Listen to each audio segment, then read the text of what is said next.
Ngayon na ulit ako nakabalik dahil sa super busy and super toxic nung December.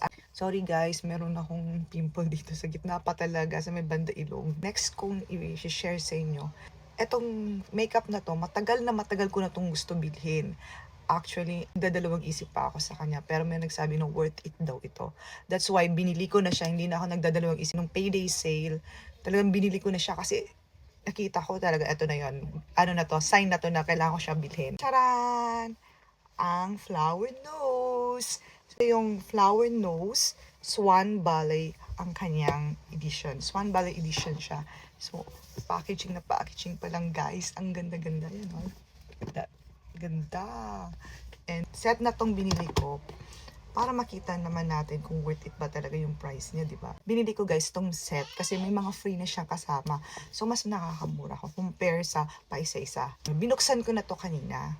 Kasi tiningnan ko kung syempre kung kumpleto para kung may damage man, at least mabalik ko, di ba? So, titingnan na natin guys. So, itong mga to, kasi, yan o, kasama na siyang box. Then, i-open mo siya. Charan! Ayan na sila. Nakapang-box naman, naka-close naman sila. So, ito yung palette nila. Trinay ko na siya guys. Hindi ko na kaya talagang pigilan yung sarili ko nung natanggap ko tong box na to. So, binuksan ko na and trinay ko yung ibang mga products nila. Ito yung eyeshadow nila palette. Tingnan nyo naman guys. Oh, ang ganda. Ng packaging pa lang. Bonggang-bongga na siya. Let's open. Pag open ko po, ito yung lumabas. Ang ganda, oh. As in. Ayan, guys, oh. Ganda, no?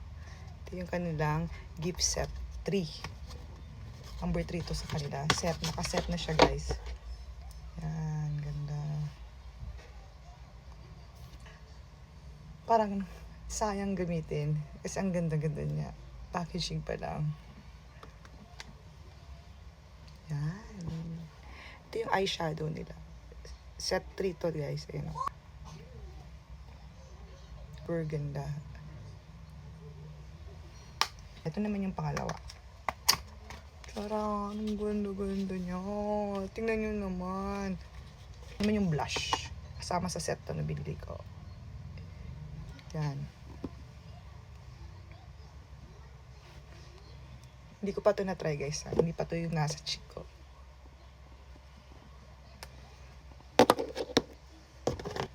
Kasama naman sa set.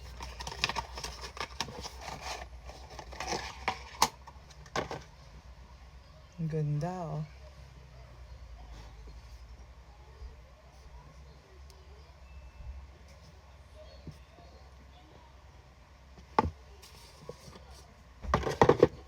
When you open, nakikita nyo to.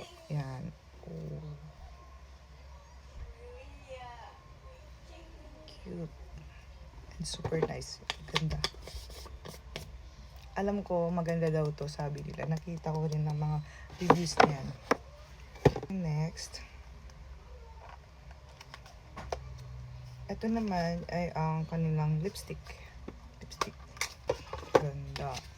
So, itong lipstick nila, B02 lipstick. Ito yung nasa lips ko ngayon.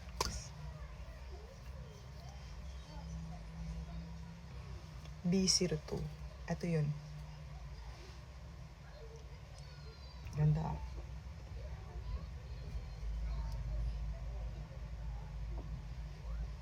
Then, I think 5 pieces lang yung products. Then, yung iba freebies na. Free nila. I think pag nag-buy ka ng 5 pieces, free na rin. Ito naman yung parang eyeshadow. Kaya natin. I think pwede kayong bumili ng pa-isa-isa nito kung gusto nyo. Ito pa yan. Ganda, oh. Kung gusto nyo pa-isa-isa yung bibili nyo, pwede. Ito na kasi mga freebies nila. Tingnan nyo naman yung freebies. Ang ganda. Hindi ako makapagpigil. Gusto ko lang ma-share to para magamit ko na, no? Kasi minsan, pag dumadating yung mga makeup sa akin, pag ginamit ko na, minsan tinatamad na ako mag-vlog. Kasi ginagamit ko na siya. Ayan, oh, look. Ganda ng blush brush nila. Ayan, oh, ganda. Ang princess ka. Ang princess.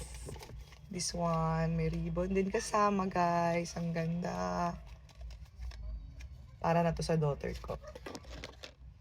Actually, hinihiningan niya na kanina. Hindi ko pa binibigay. Sabi ko, vlog ko muna na to. Then, may dalawang sponge. Yan, ganda. And then, the last, ito yung maganda. Yung box pa lang kasi pwede mo nang gamitin. May free mirror din sila, guys. Ayan, ang ganda. Oh, see? Ang ganda, guys. May free mirror. Ito yung kanilang mirror. And then, ito yung sa likod. Diba? Magagamit yun sa mga vlog. Diba? Vlog, para kala mo, vlogger talaga. So, all in all, feeling ko worth it ito kasi nakaset na siya and meron pa siya mga free. So, I'm so happy kasi sa mirror pa lang, pack na siya. O, yan, ang ganda. Ang price pa lang nila, etong set na to is price na to na isang high-end na isang palette. So, worth it na sa akin yung ganito na may mga free pa siya kasama